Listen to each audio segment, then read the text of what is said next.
So, ito po yung right over left, left over right. Okay? Unlock, tango, invert.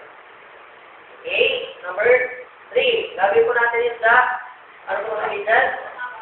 Pang-trap position. Okay? Number 4. Yung left hand going to the right face ng within. Okay? Then, vice versa. Okay po? Yes? Then, anong number na po ito? Number 6 po. Pasok po dun sa harap. Then, proper body positioning. Bakit yan? That's tumatama. Okay? Hindi naman kayo bibenta eh. Ako magbibenta eh. Okay? Then, kapit po above the elbows. Saan mo sakit yan? Sakit? 1, 2, 3 ang ha.